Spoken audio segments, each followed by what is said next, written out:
지방흡입은 이제 많이 보편화가 됐지만 아직도 주변에 이것을 알리는 것이 그렇게 편치는 않은 수술이죠. 특히 나이가 좀 드신 분들은 지방흡입을 고려하는 것을 좀 부끄럽게 생각하시는 경우가 많은 것 같고요. 지방흡입을 고려한다고 해도 이 과정을 안전하게 치를 수 있을지 또 걱정하는 분들이 많이 계십니다. 그럼에도 불구하고 지방흡입을 실제로 고려하는 분들이 많이 있죠. 예를 들면 관절에 문제가 있는 분들이 있으십니다. 무릎이나 이런 관절에 문제가 있으면 통증이나 또는 더 다치게 될까봐 활동이나 운동이 많이 감소하게 되고, 그렇게 되면 이게 체중 증가로 이어지고 이것이 또 무릎이나 관절에 영향을 더 나쁜 영향을 주게 되죠. 이것이 악순환으로 계속 돌게 됩니다. 이 악순환을 끊기도 굉장히 힘들고요. 이런 때 지방흡입은 굉장히 좋은 도움이 되고 악순환을 끊을 수 있는 시발점이 되줄 수 있죠. 지방흡입은 체중을 줄일 수도 있지만 지방을 많이 감소시켜서 혈액순환을 왕성하게 하는 방법 등의 그런 과정을 거쳐서 지방흡입 후에 관절의 부담이 굉장히 많이 줄었다고 얘기하는 분들이 대부분입니다. 또 한 가지 흔한 원인이 소위 오태를 위해서죠. 평상복도 그렇지만 골프복이나 등산복, 또 뭐 운동할 때 입는 여러 가지 옷들을 입었을 때 튀어나오는 살들 때문에 불편함을 느끼기도 하고 또 부끄럽기도 하셔서 지방흡입을 고려하는 경우가 많이 있고요. 또 뭐 일반적인 젊은 분들과 마찬가지로 좋은 몸매나 라인을 위해서 지방흡입을 고려하는 분들이 많이 있습니다. 좋은 몸매를 갖기 위해서 어떤 욕구를 가지는 것은 나이에 제한이 있을 수는 없겠죠. 우리나라 여성분들 평균 수명이 지금은 80세가 넘습니다. 50세나 60세라고 해도 앞으로 살아갈 날이 굉장히 많이 있고요. 중년이나 노년의 삶의 양상이나 태도도 과거와 많이 다르죠. 이 시기에 건강이나 좋은 라인을 위해서 노력하는 것은 굉장히 가치 있는 일이 될 것 같고요. 지방흡입으로 굉장히 좋은 변화가 나타나서 자신감을 가지게 되면 본인뿐 아니라 배우자도 굉장히 좋아하고 다른 가족들에게도 긍정적인 영향을 줄 수가 있습니다. 가능한 날까지 예쁘고 자신감 있는 모습으로 살아가셔야죠. 저희는 50대 분 수술은 굉장히 많이 있고 간혹 60대 분도 수술을 많이 하십니다. 이번 주에도 60대 분 수술을 하게 되면서 제가 이 영상을 만들 생각을 좀 하게 됐고요. 50대나 60대 분들이 처음부터 본인이 알아보고 상담을 오시는 분들보다는 보통은 이제 자녀분들 수술을 겪으면서 이어서 수술을 본인도 하게 되는 경우가 많이 있습니다. 어떤 경우는 그 따님 수술할 때 보호자처럼 따라오시고 그 이후에도 이제 관리나 이것들 때문에 병원에 오실 때 같이 좀 들으면서 본인도 상담을 하게 돼서 수술을 하시는 분들이 많이 있죠. 따님 수술하면서 그 과정이 뭐 그렇게 어렵지도 않고 또 결과도 좋으니까 본인이 이제 고려를 하게 되는 거죠. 그리고 이제 수술을 하신 따님도 결과가 좋으니까 본인 어머님도 수술을 하기를 또 권해주기도 하게 되고요. 나이 때문에 지방흡입 과정을 걱정하시는 분들이 있는데요. 전에도 제가 자주 말씀드린 대로 지방흡입은 굉장히 안전하게 진행되는 수술입니다. 우리 몸에 있는 장기를 자르거나 이런 수술이 아니거든요. 제가 예전에 초기 영상 중에 우리가 좀 만만하게 생각하는 맹장염 수술, 즉 충수돌기염 수술하고 지방흡입을 비교한 이야기가 있는데요. 그 얘기를 좀 다시 한번 상기를 좀 해보면 우리 몸에 층이 이렇게 되어 있죠.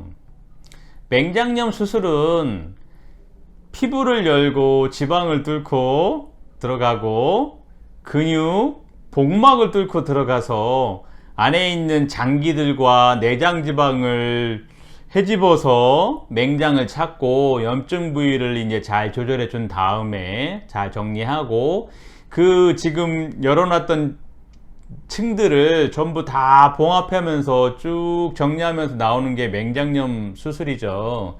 그런 거에 비해서 지방흡입은 그냥 피부와 지방층만 건드리는 아주 얕은 층에서 일어나는 간단한 수술인 거죠. 우리가 맹장염 수술한다고 뭐 긴장하거나 많이 걱정하지는 않죠. 물론 수술이니까 그런 면이 없지는 않지만요. 그에 비해서 굉장히 얕은 수술하는 지방흡입에 대해서는 너무 과도하게 걱정하는 분들이 있어서 제가 좀 이렇게 설명을 좀 드리고 있고요. 나이가 드신 분이라도 일상생활을 뭐 원만하게 잘 하시는 분이라면 지방흡입 과정을 잘 지내실 수가 있을 것 같습니다.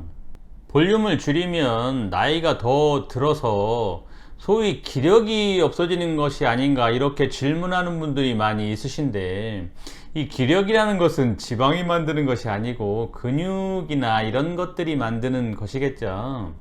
과도한 지방세포는 근육이나 이런 중요한 장기의 세포에 영양 공급하는 것을 오히려 방해하게 됩니다.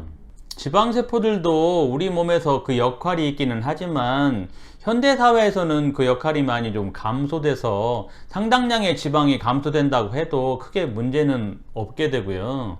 이미 또 과도한 지방을 줄여주면 혈액순환도 왕성해지고 건강한 세포로의 어떤 영양 공급이나 산소 공급도 왕성해져서 훨씬 더 건강한 몸이 될 수가 있습니다. 회복 과정의 불편감만 조금 잘 견디시면 더 건강해지게 되시는 거죠.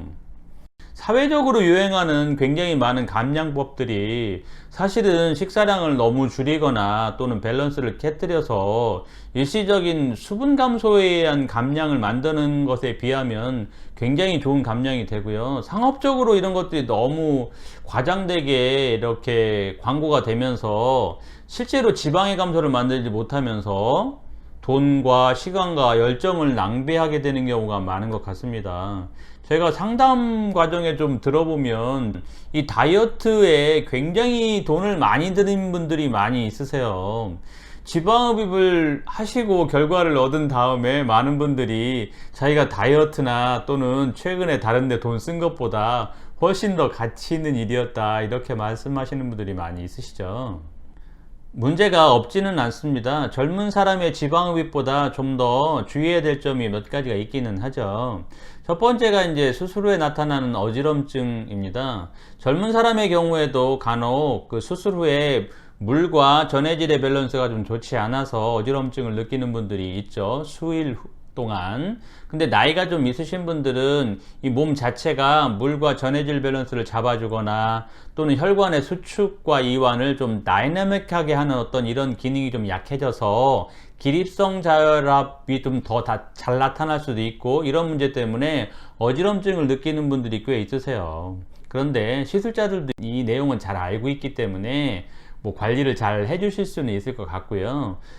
수술하기 전에 수일 전부터 식사나 물을 좀 잘 복용하시고 수술 직후에도 이런 것들을 좀 잘 챙겨서 관리를 해주시면 큰 문제 없이 시술을 받으실 수 있고요. 또 한 가지 문제는 나이 드신 분들은 보통 또 피부가 좀 확장돼 있거나 탄력성이 좀 떨어져 있는 분들이 있으시죠. 우리가 젊은 분들의 경우에도 지방을 많이 제거해 놓으면 그 위에 이제 이렇게 확장돼서 피부가 안으로 모이면서 찌그러지거나 처짐의 문제가 생길 수가 있는데, 이 좀 나이가 좀 있으셔서 이 피부의 탄력성이 좀 약한 분들은 이게 좀 더 많이 생길 수 있는 가능성이 있는 거죠. 특히 뭐 출산을 좀 몇 차례 많이 하셨다거나 또는 감량과 요요가 반복이 많이 됐던 분들은 탄력성이 더 나빠져 있고 더 확장돼 있어서 이런 문제가 좀 더 생길 수가 있습니다. 젊은 분들의 경우도 그렇지만 이 문제를 좀 더 도와주기 위해서 제가 피부를 리프팅하고 타이트닝하는 것에 대해서 간혹 설명을 좀 하고 있고요. 이 영상을 제가 얼마 전에 올렸죠. 이 내용을 좀 보시면 될 것 같고요. 나이 드신 분들에서 이 피부 리프팅 시술을 좀 더 열심히 해주어서 가능한 피부의 처짐이나 찌그러짐을 좀 줄일 수 있게 노력을 해주시는 게 좋을 것 같습니다. 나이가 들면서 신체적으로 정신적으로 생기는 문제들에 대해서 올바른 대책을 세워야 되겠죠. 건강하고 또 좋은 라인을 만들 수 있는 지방흡입이 이런 데도 굉장히 좋은 하나의 방법이 되줄 수 있을 것 같습니다.